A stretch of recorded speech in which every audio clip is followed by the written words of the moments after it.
or unprepared, it is up to us. That is our choice. And so, what I think is the very crucial and visible importance of the diasporic literature is that it serves as an interrogation point to connect us where we are coming from and to take us to where we are going. We should not be so afraid that we are going to offend other people. For this reason, we shouldn't say our truth. And our truth in this sense now, we mean, who are we telling this story to, which is, of course, is a fundamental of being able to tell a story. In that when you tell a story, you must know who is the audience you are targeting. So you must try to appeal to the senses and sensibility of those people, because again, this is not a universal conversation. It's a conversation that is geared towards a particular people, and you need to be obvious about that. How does it help? And I guess what I've come up with so far is it really can be very effective by fostering understanding, empathy, and appreciation for diverse cultural experiences. And diasporic literature reflects experiences, struggles, triumphs, and cultural identities of dispersed communities.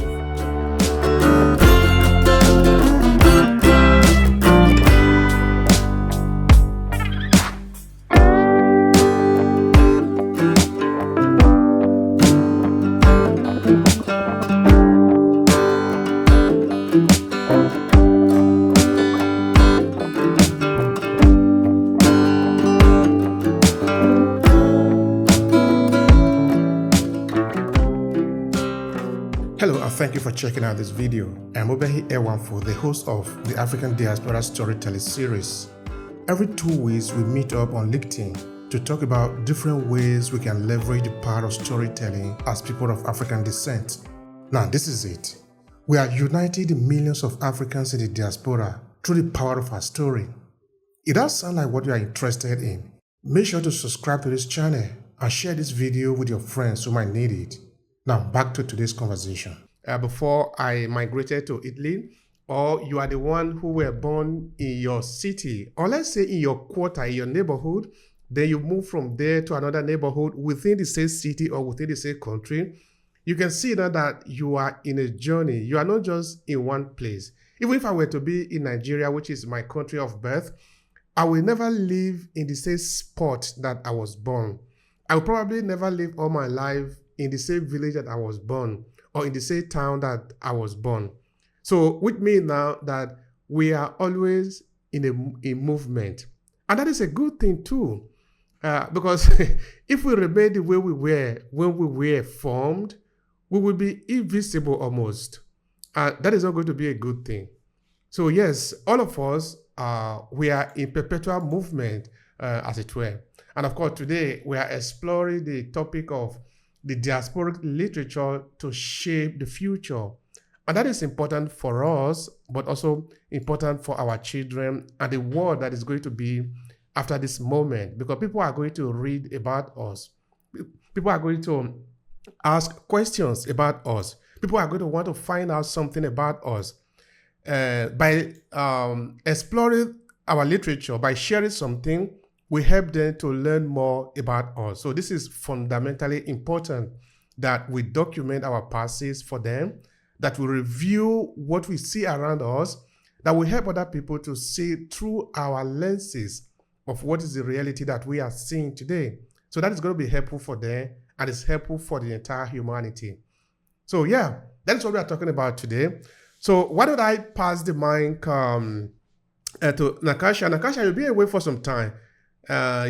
So why don't we start with you? Tell the people who you are and your take on the conversation of the day, exploring the diasporic literature to shape the future. Please go ahead, sister. Hi, everyone. I'm happy to be back. Good morning, good afternoon, good evening.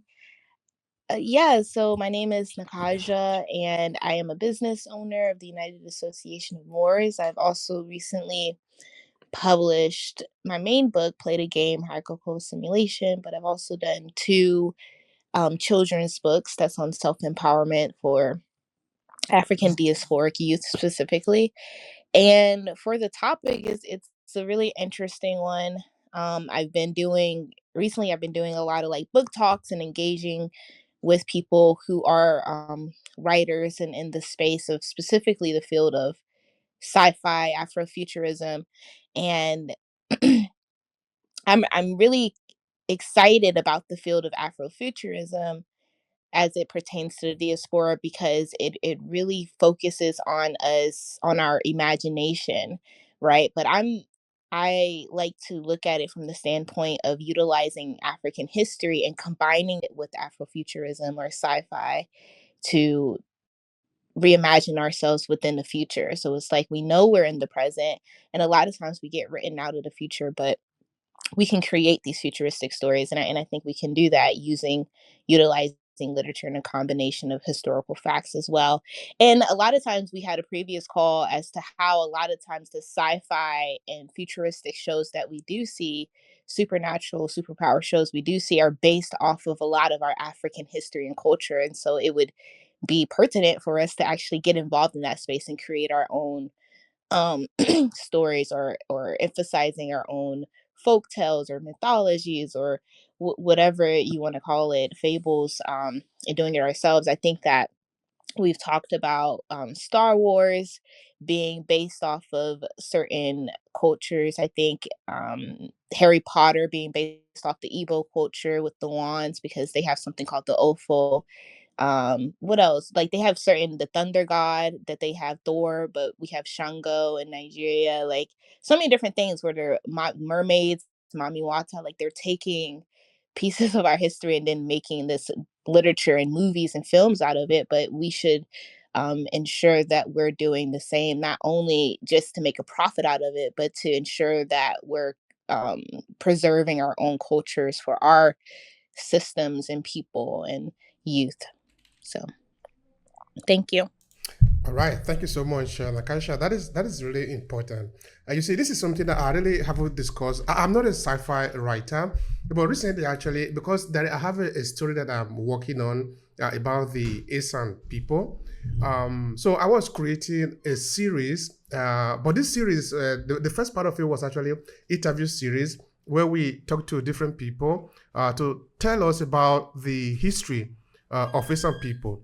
But at the point, I was trying to sort of experiment a little bit on writing, on developing character around these people. For example, there is this man whose story actually is yet to come, because there are going to be a series of articles and also a series of video, maybe about 7 of them, because it's a long history, looking at the history of Asian people, looking at the history before slavery even started, looking at a war that took place between the Asian people and the people of Benin. Okay. Sister Gloria, it's your turn. Please do your introduction and your first take on the conversation. I was just relaxing because I thought my sister Marcia was going to be going. Well, the cup come back to you.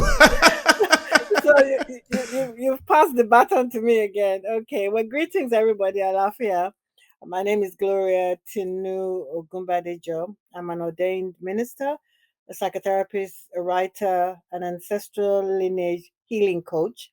I support African women ministers who would like to add spirituality to their ministry, that's in particular, and others in the diaspora generally who want to make a cultural reconnection, emotional, psychological, intergenerational healing, strengthening their identity, bringing harmony and balance into their lives through ancestral lineage healing, and reclaiming our traditions, looking back to our elders, our ancestors, to gain wisdom, direction, instruction, protection in these challenging, tender times. Well, the topic, exploring diasporic literature to shape the future. I had to think really hard about this and break it down, in my mind. And what does it actually mean? How does it help? And I guess what I've come up with so far is it really can be very effective by fostering understanding, empathy, and appreciation for diverse cultural experiences. And diasporic literature reflects experiences, struggles, triumphs, and cultural identities of dispersed communities. So, by delving into diasporic literature, individuals can gain insights into complexities of migration, displacement, and identity formation. This is so important.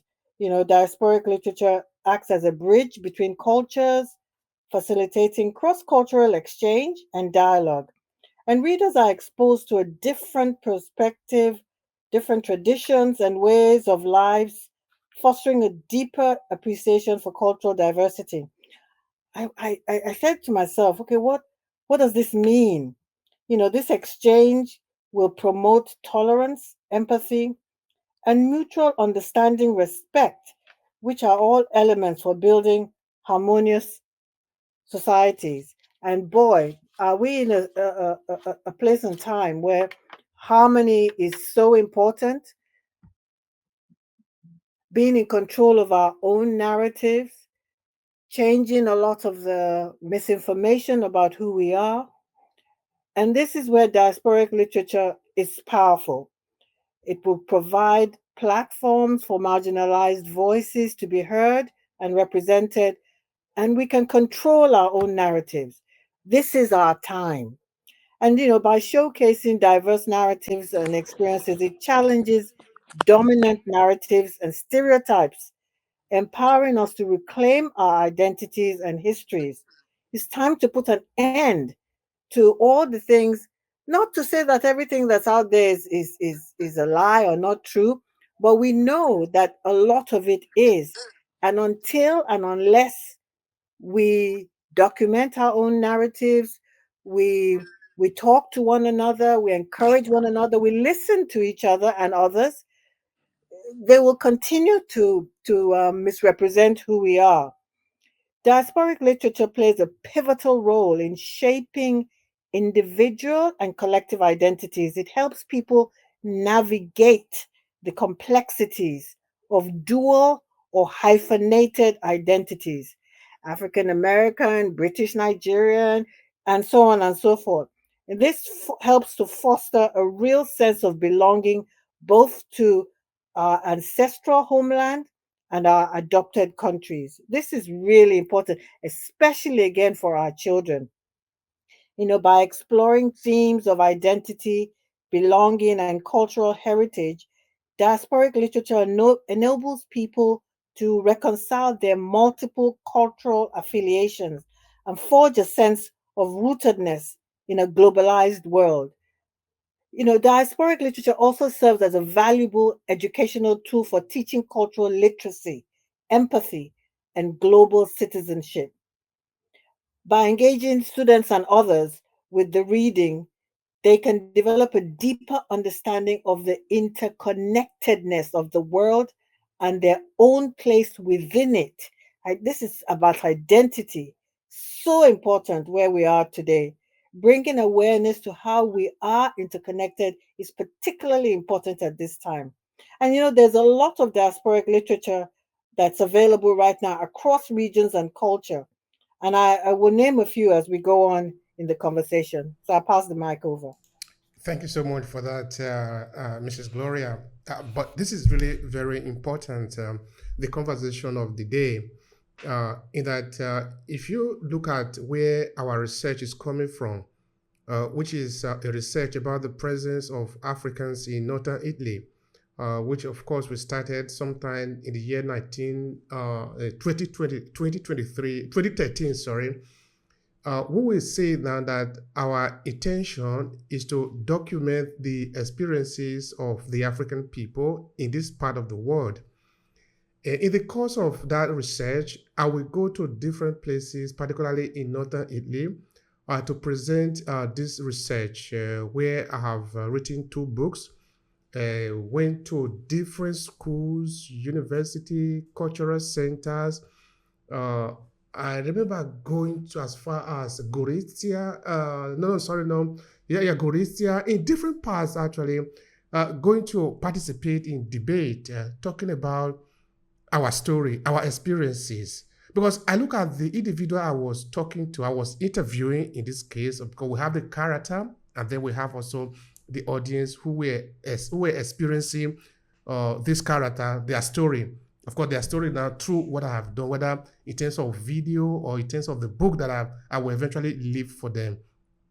I can say that it actually opened up the opportunity for me to be able to explore what I'm doing today. And I find it to be really very interesting in talking about our experiences. Even in the area of school, in education, in market, in workplace, there are experiences that we are living every day that we need to take time to explain to the people we are cohabiting. What does it mean? How do we feel? How do we see what is happening around us? Of course, there are people who we elaborate what they are seeing in form of music, in that they will sing.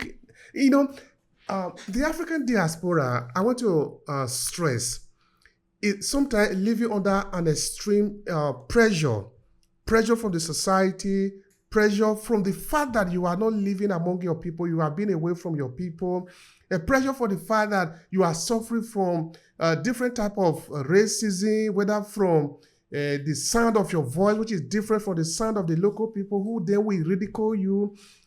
You see, all these are real for a lot of people, and they are not self-explanatory. They need individual to take up this argument and elaborate on them. And sometimes we need to go to places like cultural center, bookshop, cinema, go to places like schools and participate in debate to explain this is how we are seeing it. And of course, some individual can also put this into writing in a book and share with people to help them understand this is my feeling. You see, we cannot hide our feeling. It's fundamentally important that we let the people understand that you have a feeling, even as an immigrant or a diaspora, a person who is not living among your people of origin. It is important that we take the time to shape that particular narrative. We cannot allow other people to do the job for you. You are going to be the one to do it as a member of the African diaspora, because there are a lot of things that are not self-explanatory. We cannot leave it to be self-explanatory. We need to take the time to explain it. So by explaining it means we are shaping the narrative, the future. If we don't do it, then it's going to be disadvantageous for us, for our children, and those who will be here after that. Of course, I could share some experiences of that with you, but I will leave that maybe for another day or another, maybe later in the conversation. Now, I pass the mic to Dr. Marcia. Please share with us. Good afternoon, everyone. Good night, good evening, depending on where you are in the world. It is my honor to be here. I am Dr. Marcia Thomas. I am a author, and I'm also a writer of children's stories. I'm a published author of children's stories, but it's in the form of textbooks where I share children's experiences and have them interrogate their own experiences for critical thinking, problem solving, and for reading and phonics. I am a owner of a small business, consulting and coaching. And as I founded that business, it was in the intent to assist Christian career professionals and also female leaders to navigate successfully trauma, personal and workplace trauma, and emerge as resilient trailblazers. I find that I listen to stories in that capacity as a coach, a trainer, an author, motivational speaker, and also a consultant, that I listen to stories. And as I listen to the stories of persons, because your life story, your trauma, your experiences, your perspective, and how you view the world are your stories. And I listen to their stories and I use their stories to shape their future and to secure outcomes for them and also to change their lives because they invest in me to do that. I find that this topic, by its very nature, is very pertinent because the future is where we are going. The world in itself is not a static place, it is a very dynamic place. And we take ourselves into life because we do not live life as it is, as we want it. Sorry, we live life as it is. So whether we want to, once we are alive, we are going to have to exist in the present, in the now, and in the future, because as we grow and as we develop, we are a part of the future. If we are prepared or unprepared, it is up to us. That is our choice. And so, what I think is the very crucial and visible importance of the diasporic literature is that it serves as an interrogation point to connect us where we are coming from and to take us to where we are going. It is also a reference point. It is not necessarily a residence, but it is a reference point, because this story, this literature, argues confidently and convincingly, and also forces individuals to understand that life is not how you think it is. Life is really here and existing. It challenges these assumptions that we have then about life. And it is important for those who have emerged from their history, moved out of the framework of their foundation and of where they have grown up, to connect the dots that are missing, because some persons are not even emerged in their history because they do not live and breathe in that environment. They hear of these environments. So the onus is on us to preserve these literature in their authentic context, location, and perspective, and make sure that these authentic and real life experience from the viewpoint of those who know it, have experienced it, who accept it, who love it, and who continue to build on it with an understanding and a holy respect that makes it come to life for the future. It is held intact. And that is what the literature does in relation to the future, because it challenges our assumptions and it frames our understanding of self and how we turn up and how we deliver ourselves and how we exchange and how we survive. And for that reason, I believe with all my heart that it must take its rightful place, because it is really the legacy of who we become.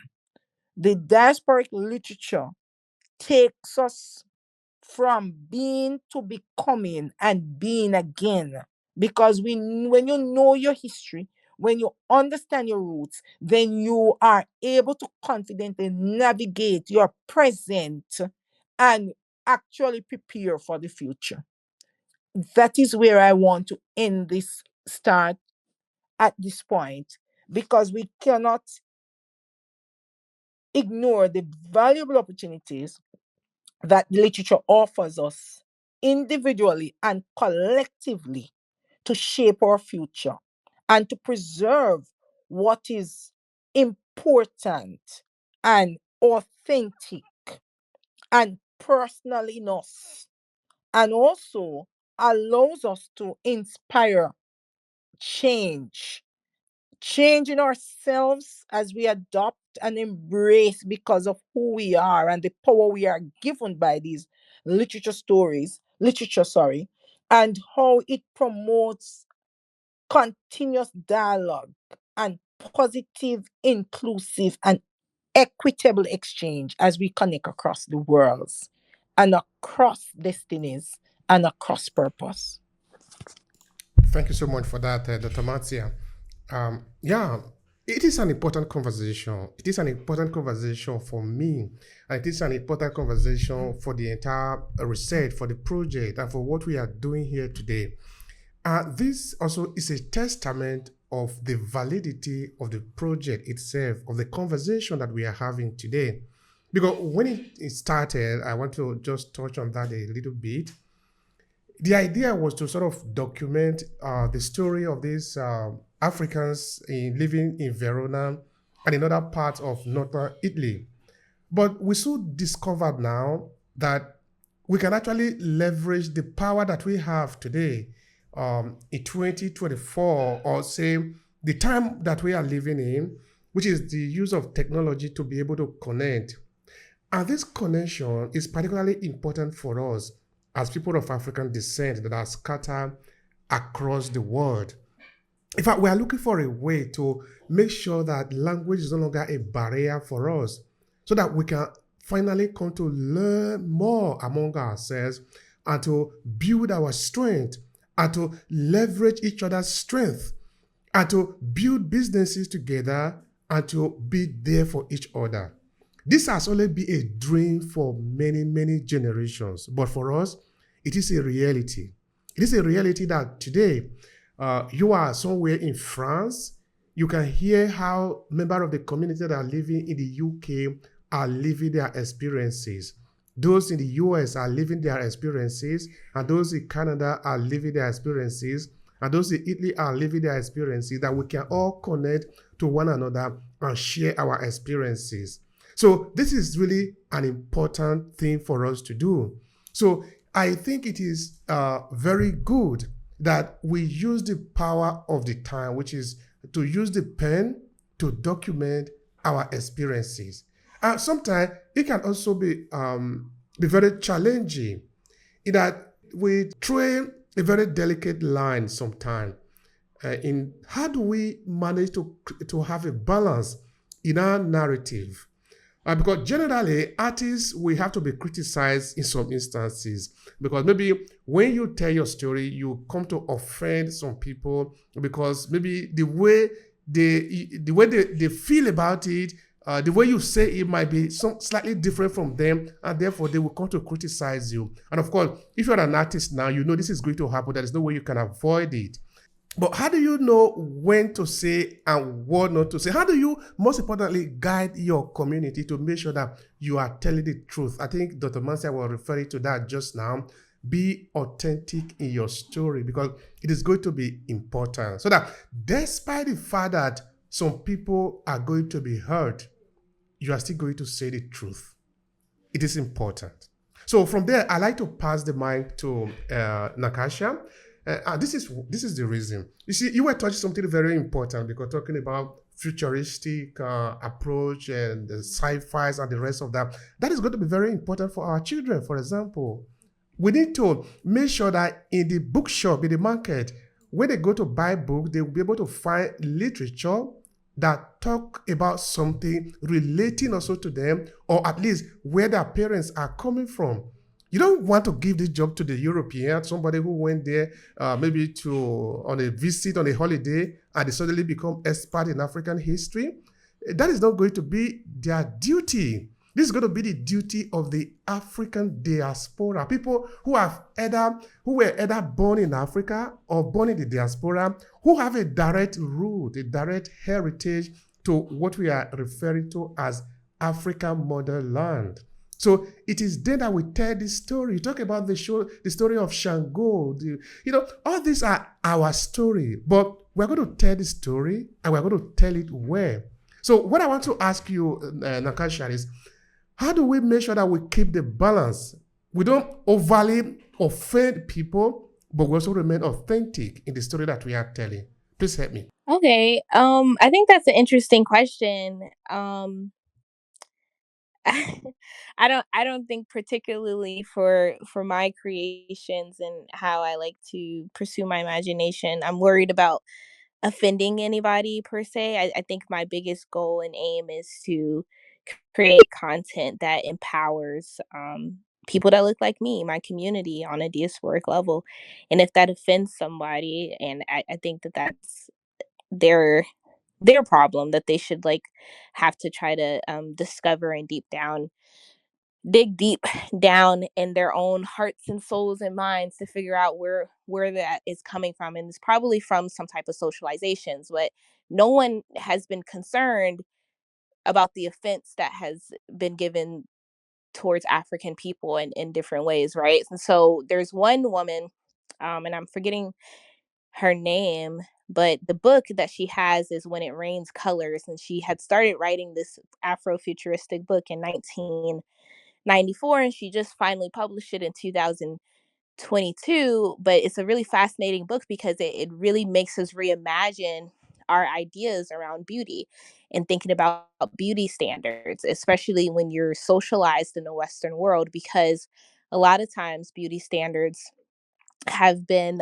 white hair, blue eyed, blonde haired woman, or white man, whatever the case, blue eyed man, blonde hair man as well. And so that is the basis of white standards, not only in America, but in other places too, right? So you even have in Asia, right? They have like a lot of plastic surgeries that are going on. But what she does in this book, When It Rains Colors, is she creates this African planet that is based off of African histories like that are coming from, I think she said, Swaziland and Zambia at the time. So she's picking up on a few things, but reimagining this Black planet. And it's where Black is seen as something that is the most beautiful. And the darker you are, the more powers you have and the more beautiful you are seen. And her target audience is, of course, the African community, to get them to reimagine and think of the features you have. They are beautiful, and we have to reimagine a world where that is celebrated and start to celebrate it in our own communities, right? And having different descriptions that can describe the richness within the color. And something so simple of self-love, you would think like, of course, but that's not, something that's embedded in certain environments and cultures when you grow up, especially if you're socialized in a Western world as an African person. So it's a very beautiful thing. And that may offend white people, right? People who don't possess as much melanin on their skin because they're pheomelated, right? Because it's all about pigmentation of pheomelanin or eumelanin, right? So there's, of course, going to be people who are offended by it. But where were they when, you know, we're getting demonized the darker that we are, the Jim Crow laws, or being darker than a paper bag? Like, so I don't think that's my problem, to be concerned about someone who was offended by the work that I do. My problem that I intend on resolving is self-empowerment of my people, so we are able to build communities that resolve the problems that are happening within our environments. I hope that answers your question. It Thank answered you. it perfectly. He answered it perfectly. So yeah, I will. That is a very important conversation, important point that you raised there. Yeah, we should not be so afraid that we are going to offend other people. For this reason, we shouldn't say our truth.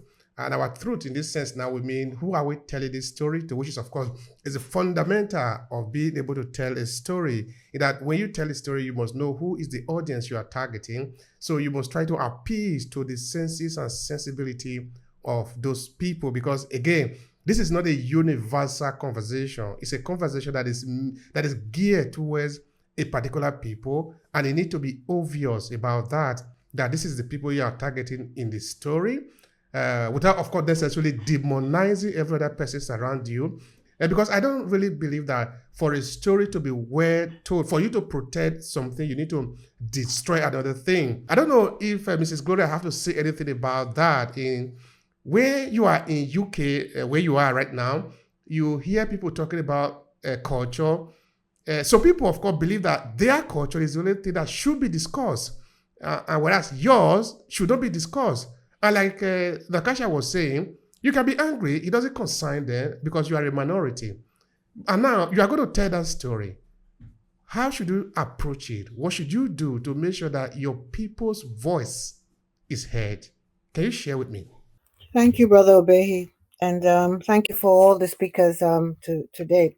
It's wonderful to be with great company, and also those who are in the audience listening. Thank you for being here.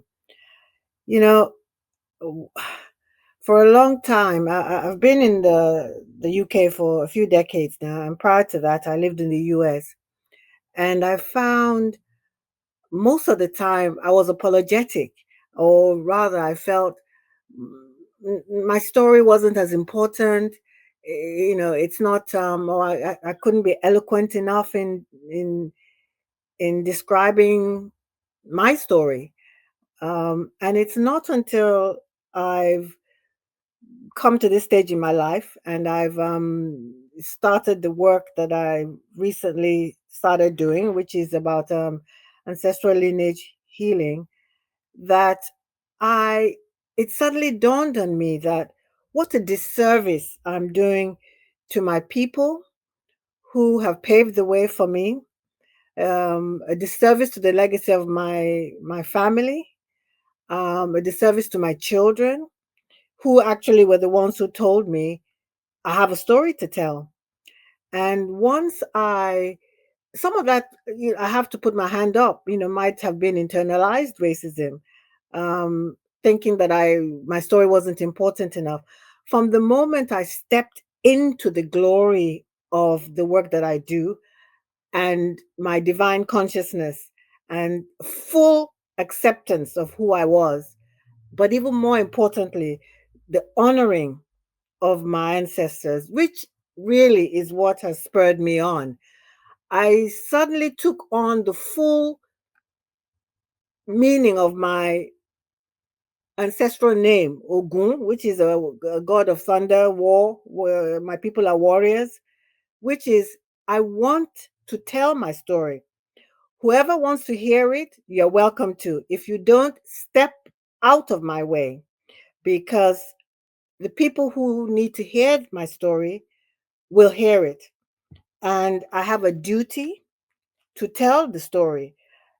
All of us who are here, collectively, individually, I'm sure the stories that we have to tell would be magnificent. I mean, I think the most important thing for me is an acceptance, full acceptance of myself, who I am, my people, and the love that has come from deep within me to the surface, which people tell me they see, when I'm coming. It's like I'm coming with my stories, and I'm unapologetic about it. Talking about offending people, we have been offended for centuries.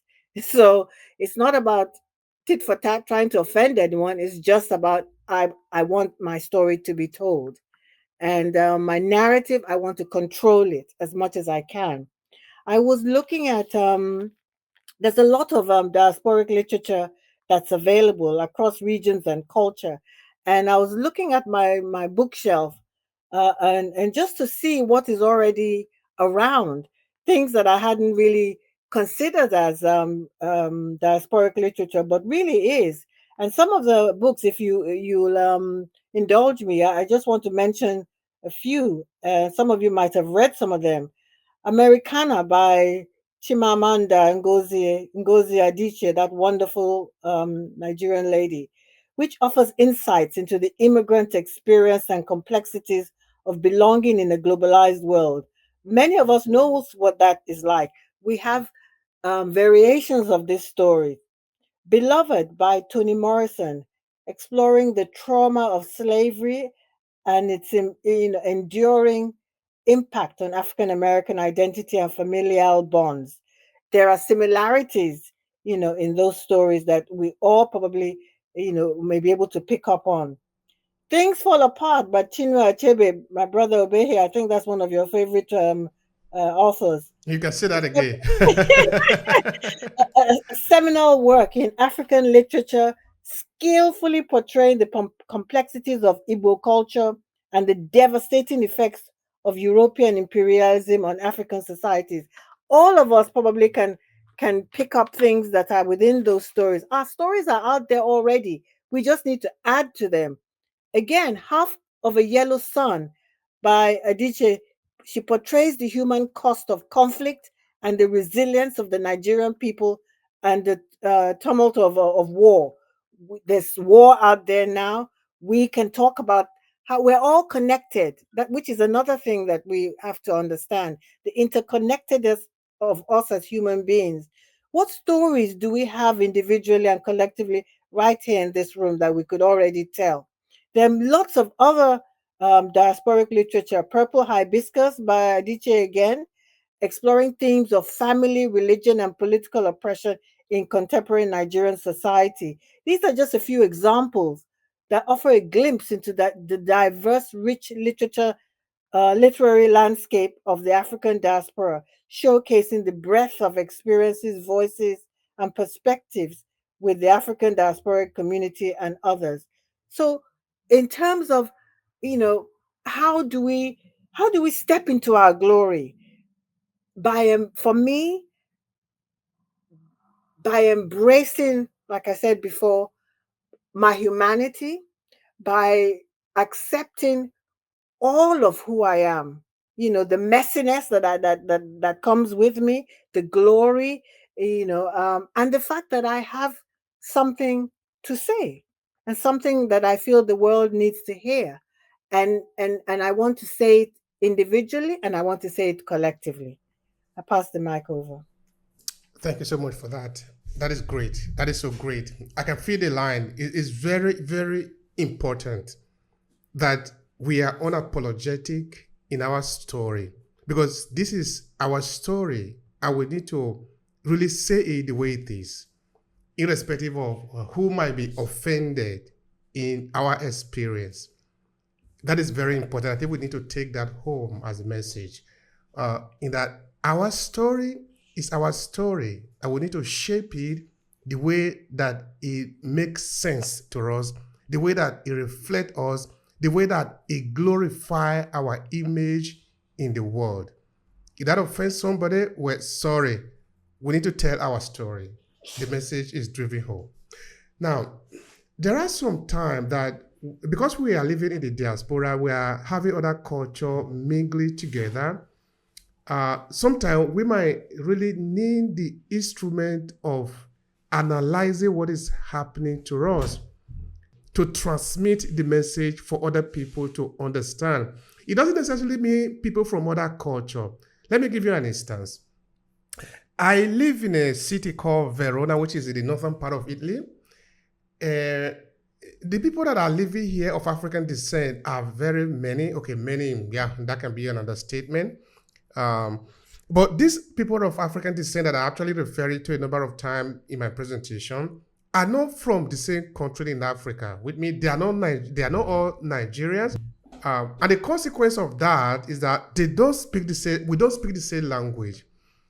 We don't also use the same cultural references, because Africa is not just one country.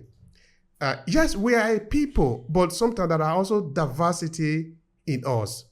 So that when we are living this experience and when we are talking among ourselves, sharing our experiences, we need to be able to elaborate on our situation so that people can understand us.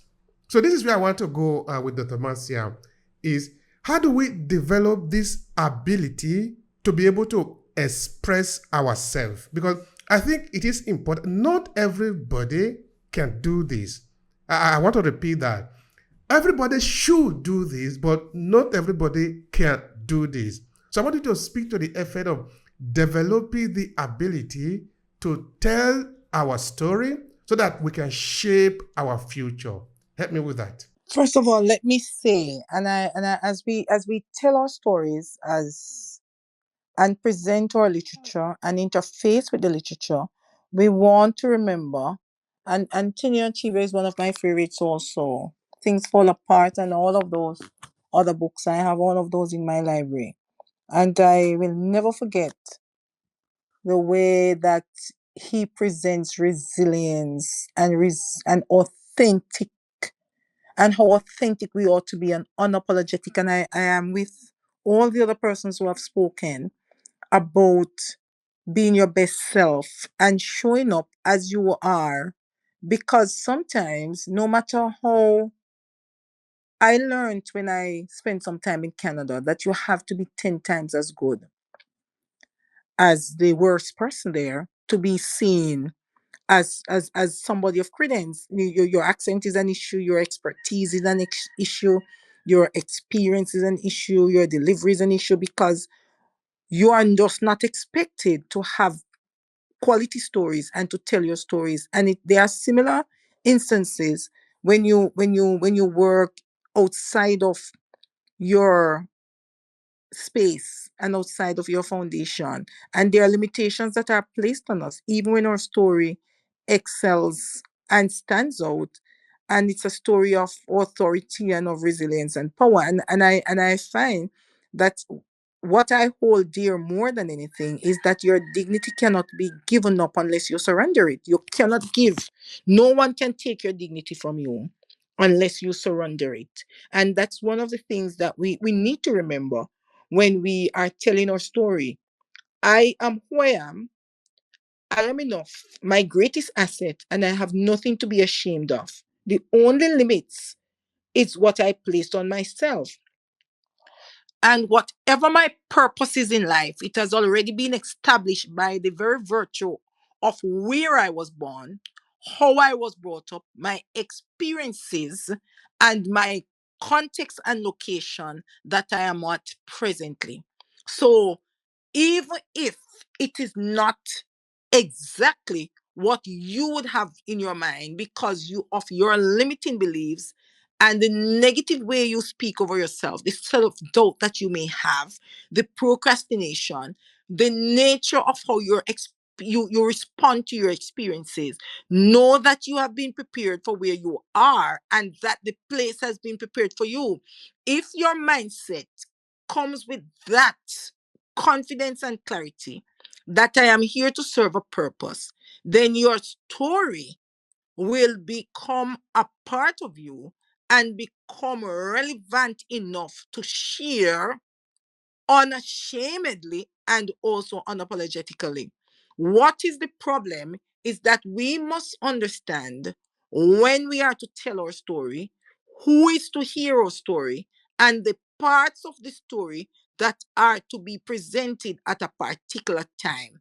Because our story, because it is our story, and because it frames us, and because we are not ashamed, and because we are militantly breaking down stereotypes and pulling attention and giving ourselves relevance and significance, we feel that persons must hear the story wherever we go. But when you go to the table, you must be present at the table with the relevant and significant parts of your story that will allow you to accomplish the mission that you are there for.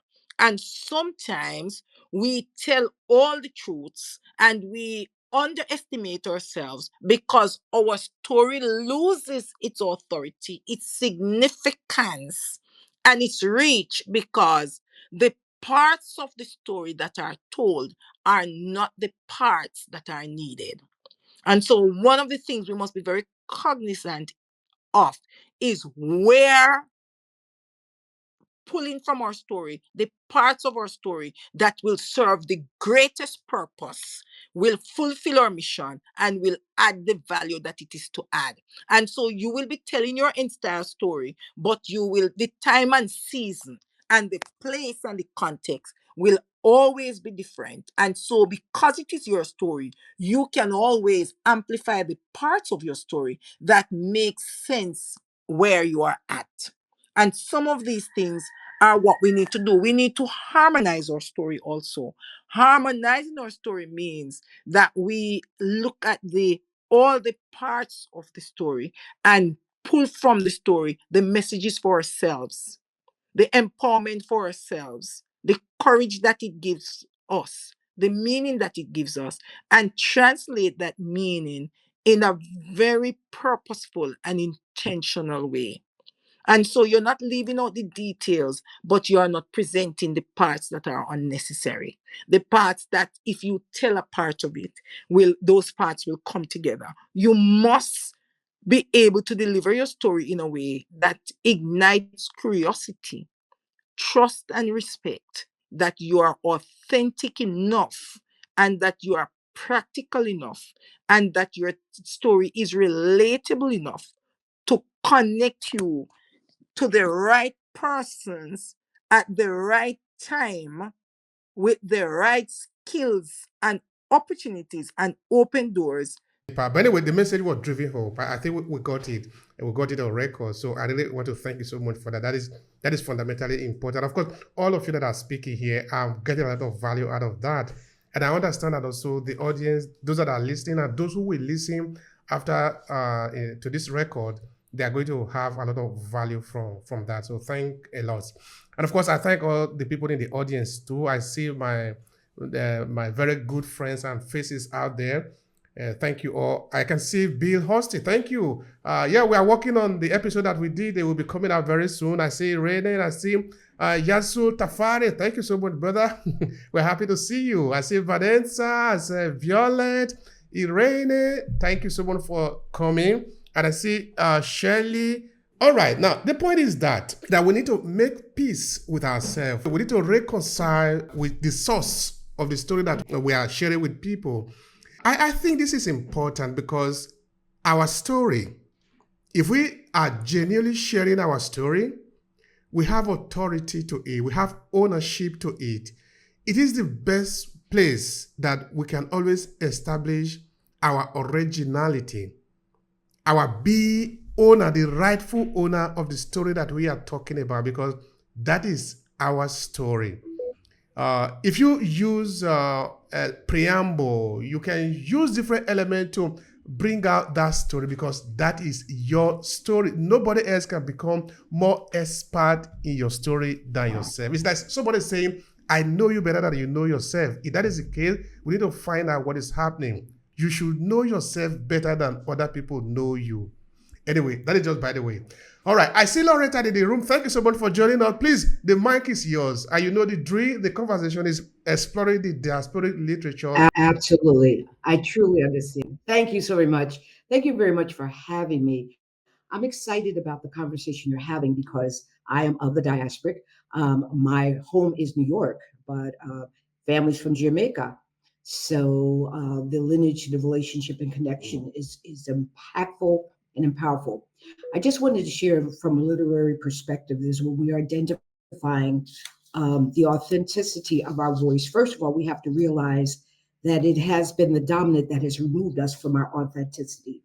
Once we understand that the dominant has done that and we are reclaiming, and I come to you to speak through post-colonial anthropology. That's where my PhD work is in, and how we've rearranged and reshifted thought in how conversation takes place. And I was listening to Dr. Marcia, and she was very exciting what she was saying. I would like to add to that because what needs to be established to give one the level of authenticity and credibility of conversation is context setting. By developing your context setting, by letting the audience know that your foundation is, for example, when I come in and speak, I let people know where my construct comes from because it gives them a grounding from where the conversation is going. It also allows them to know that I have confidence in what I am saying because it is authentic. It is me. So yes, I am a person of African diaspora that reside and is a United States citizen, but historical lineage is Jamaican and ancestral lineage is Africa. I put that out there. So there's no question about where this conversation is coming from. And there's no question about who I am or who I think I am. I've informed you. Then what I do is I go into a baseline of what the conversation will be about. And the reason why I do this because of the multiplicities and the multiple levels that I've been able to speak publicly, I find that there's a new generation coming forth that is not grounding their discourse in a foundation. Without grounding in the foundation, the conversation gets lost. And then you don't think, well, what are you talking about? So based on that, that context setting sets up the conversation. It also directs the questions that will be coming forth because as the speaker, I am guiding the path. And that's what I wanted to share. Thank you for having me. Thank you so much for that, Loretta. That is so important. I appreciate that. Thank you. All right. Now, I'm thinking that sometimes, in fact, almost all the time, because all the books that have been mentioned here, whether you are looking at Things Fall Apart or the book by Morrissey or any other book, you take up a giant literature icon like James Baldwin. each of them, they have to contest the establishment. They have to contest the popular opinion that people are living by. So where I'm going there, I'm trying to sort of ask, what do people think about that? Is when you need to contest situation like that, which of course you have no way of avoiding, except maybe you are going to be telling a superficial story, and we don't want to tell superficial story. We want to tell real story, and real story are usually characterized by the depth, in that you are going down to the really source of the story, and it shakes up things sometimes because you are shaking the fundamentals. When you do this as a diaspora, and of course, in this case, you are going to be touching the Western establishment. Say, for example, you want to talk about the issue of unfair trade. Take a book, for example, like a book written by Walter Rodney in 1972, How Europe Underdeveloped Africa. That is, of course, that is also another great book about the diaspora, no? You can't simply pretend about that. I mean, you can't simply pretend that, okay, let's be friendly. We never talk about that. Okay, let's just say the bygone be bygone. No, we need to really go to the root of that argument. So that what I wrote, for example, giving an analogy saying, making a comparison between Ivory Coast and Ghana, which are just two adjacent states. And then looking at Abidjan and Accra, which are also two adjacent cities. To make his case, Rodney said that if you are in Abidjan and you need to move from Abidjan to Accra, which are just two cities very close to each other, you will have to move from Abidjan to Paris, Paris to London, and London back to Accra. That doesn't make any sense. That is going to offend somebody, like I was saying before, and we know that. But we're going to do it anyway because we are talking of our story. This is our experience. This has happened. This affects us. It affects our psyche. It affects the way we behave. It affects the way we are seen in the world. So as a diasporic literature or expert, you are facing all these challenges. When you need to deal with issue or face something that is already unestablished, but you know that it is not true because it doesn't reflect you, it doesn't reflect your people, it doesn't reflect who you are representing, like in the case of the book I just made mention of by Walter Rodney. How do you deal with it? Share with me. Yeah, I think I've had more challenges of frustration in the beginning of the process, but as I the intention of me writing my book, the intention of me writing my book, Play the Game, Hacker Code Simulation, was to be able to compile my experiences of how I've dealt with different experiences, whether it was racism, whether it was microaggressions, whether it was observing the economic crisis that was going on in my local area of Washington, D.C., but also on an international scale of thinking about trade as well, and compile it together to be able to present a case to the members in my community.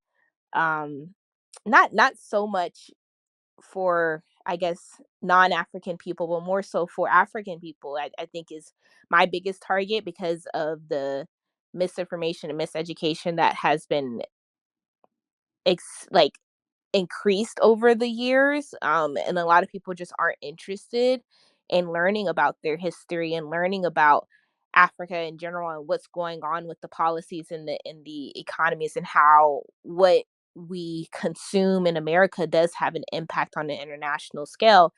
That was more so my focus, and the book makes it easier for them to also look at these case studies I'm looking at from a historical perspective of having all these different people, our ancestors who've done the research, but also this is a modern day person. I'm 22 years old. I'm a veteran. I've been in the military. I've worked with students. I've worked in the government, and I continue to do social enterprise work, and I'm looking at how they strategically discriminate against African businesses when it comes to grants, or I'm seeing how. Hello, can you hear me? Okay. I'm seeing I'm seeing how sorry, someone is calling my phone. So I'm seeing how we are consuming um a lot of different things that are impacting other countries, but we're not talking a lot about it, right? So when we're thinking about our technology with the advancements of cars and batteries and all these different things, but people aren't connecting it back to the resource trap that they try to teach us about in Western education on the more resources you have in a country, they're unable to manage it. So we have to come in and manage it for you. I'm educating my people on that and introducing them with these ideas for them to think outside of just having a job and being oppressed in that ways and also becoming their own oppressor in their oppression, but to imagine a world where we're being conscious thinkers of what we're consuming and actively making choices and decisions that gets you out of that. And so that's where social enterprise goes in. So I think a lot of my work is rooted in reimagining, right, and understanding the power of ideas and the power of community. And I think that's like my focus area. But when people are bringing up things that are kind of out of line, like saying like, oh, history is so long ago, then I present them cases of why it's not so long ago and how a precedence has been set on each other. And so it's important for us to learn from this history because it does impact not only our present, but it also will impact our future if we're not paying attention to this. And this is why when we're thinking about laws, it is set on a precedence. You have to look at previous cases in order to get a judgment as to what is going to happen. And you can maneuver from those cases whichever way you want with the language. Lawyer, that's what lawyers are doing, but it's on a precedence for a reason. And I think a lot of times people disassociate that because of our education systems are so poor. People don't like to learn history and because of the way it's been presented to them. But if we represent it in a way that allows for them to be critical thinkers, then we can change the game entirely. And I think that's my focus on it, right? And I can because I'm confident in what I've observed, what I learned, but also my experiences. Because, like I said, I have a lot of experiences for someone that is so young. I'm able to have an engaging conversation about it, and I understand the difference between me going against the other person that is saying something that is inaccurate versus us both like understanding the issue at hand and breaking it down. So I think that I am on a journey of mastering that skill of getting people to understand like, hey, this is the issue, big branch issue of racism. Tackle the issue of racism together. Let's not go back and forth with each other. Let's get a better understanding of what this actually is. What is colonialism? What is imperialism? What is um, economic extraction? Like what are all these big terms and how can we understand it so we can come together in a conversation where we're actually being productive and getting a solution that's better for everybody. And that's the type of work I'm trying to do within my community. Thank you so much for that. Yeah, that is highly important because we need to look for a solution at the end of the day. Yeah, there are the problem, but how do we find a solution to the problem that we are dealing with at the end of the day? Yeah, somebody might even ask the question. Now I'm moving to Madam Gloria. A question like, why the hassle? Why do we need to do all this study, this story about the African diaspora literature? What are the real value for it?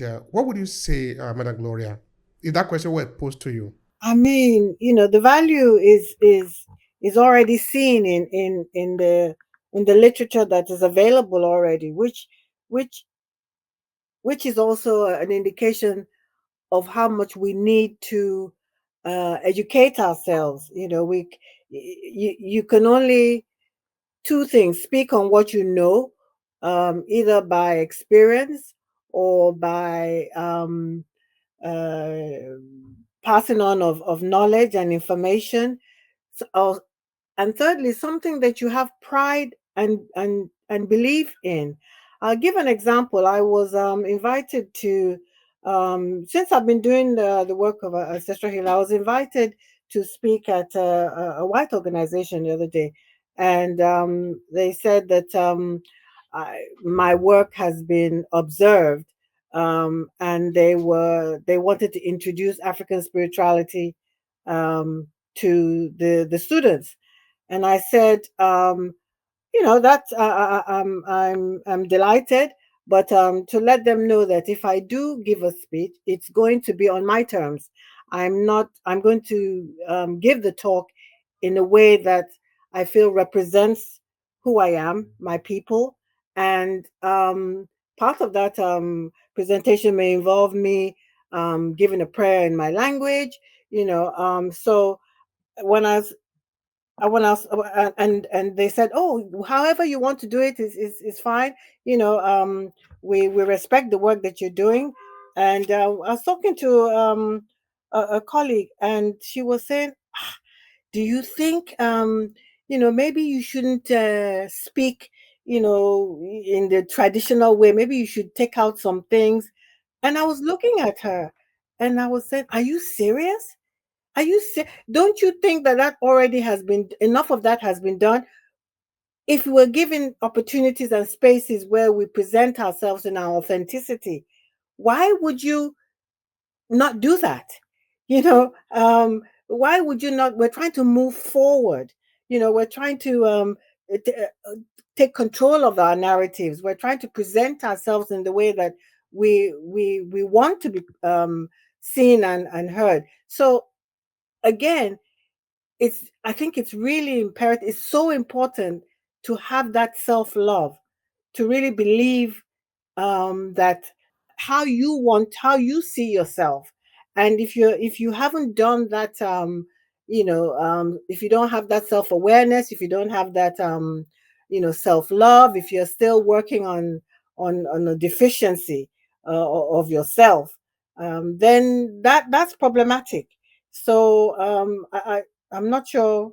I can't remember what the question was, Brother B. No, no, no. I'm just It's perfectly fine. I think you are perfectly in line, even with what we were discussing before, which is about really raising your head high in the crowd and saying, "This is my name."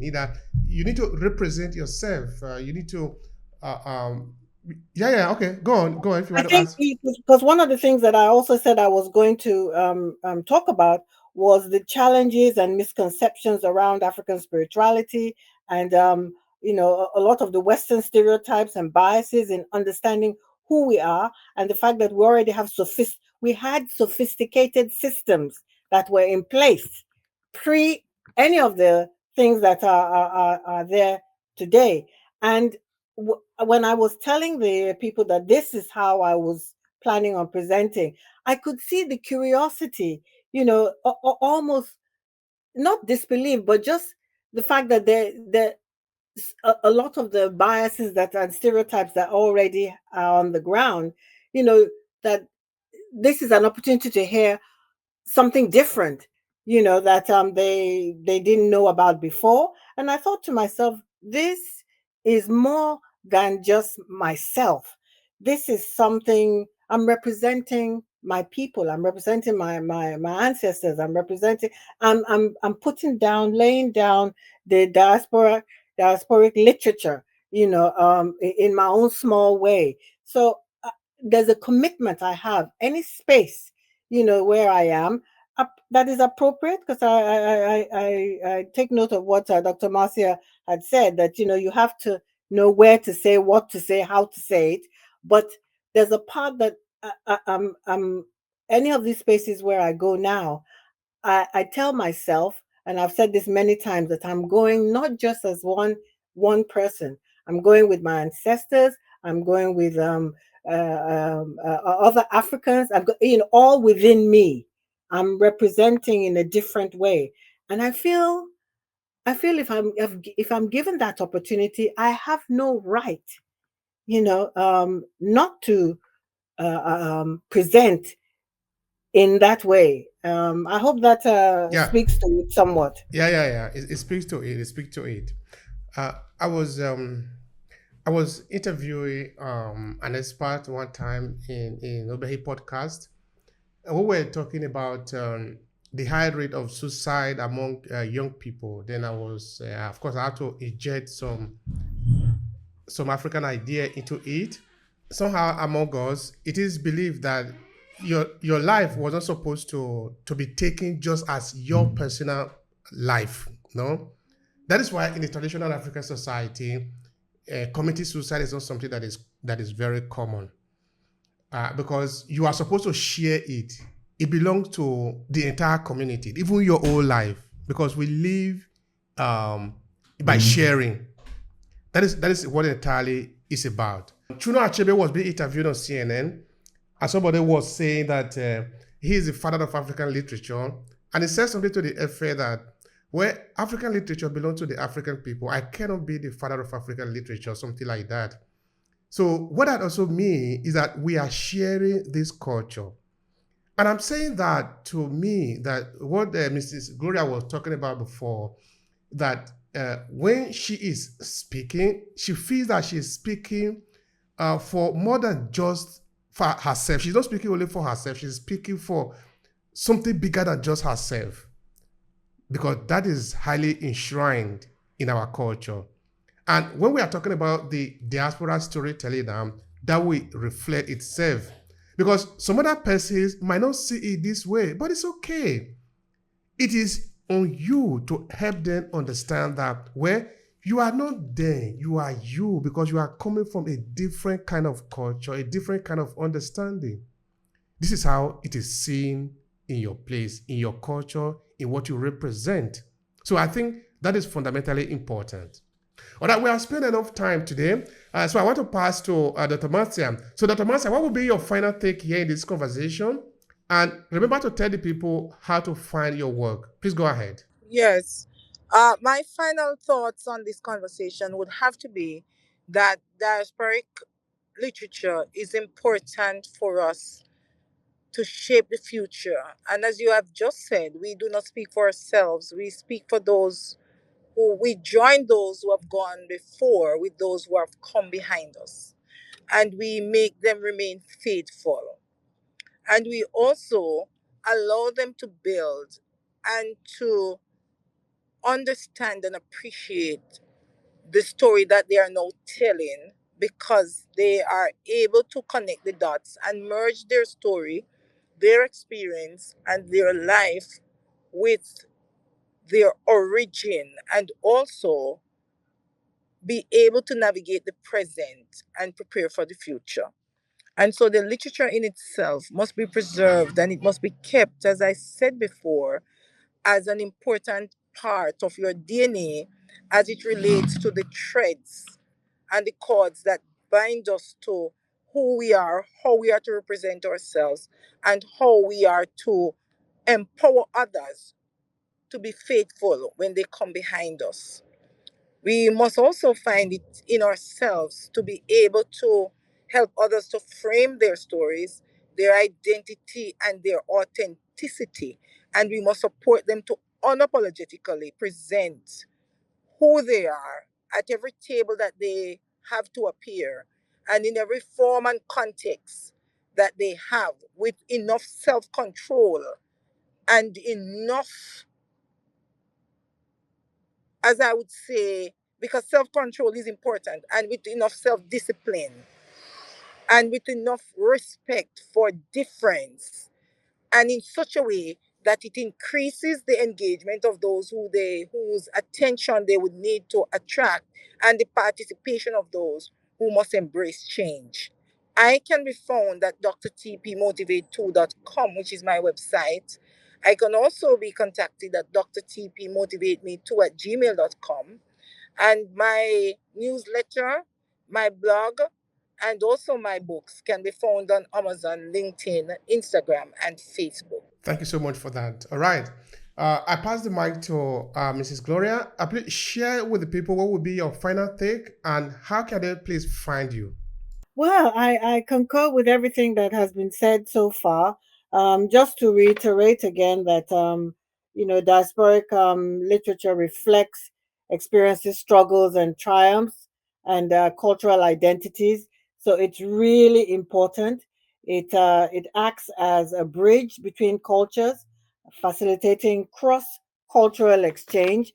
So it's really important that people um, embrace their stories, you know, we're all very unique, and all our stories are important. However formation, however they look, they are our authentic stories, and it's important. Write down your stories. Write down, have notebooks. Write down things about your parts of your life. Things. These are how these stories are built and come together.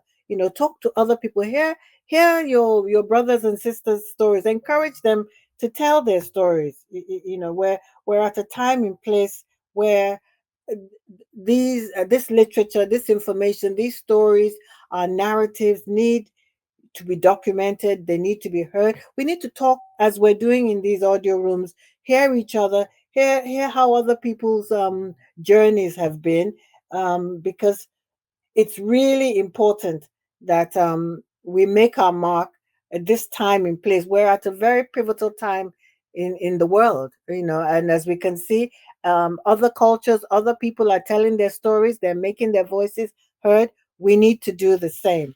I can be found on LinkedIn. I'm offering a 5-day free introduction to ancestral healing, debunking the myths and misinformation around this important lost process, our traditions that lead us to claim our divine strength gifts. I'm on LinkedIn. I'm also, my website is gloriaogumbadejo.com. I would love to hear from you. Thank you all very much. Thank you And I so finish. much. Eshe. All right. Thank you so much for that.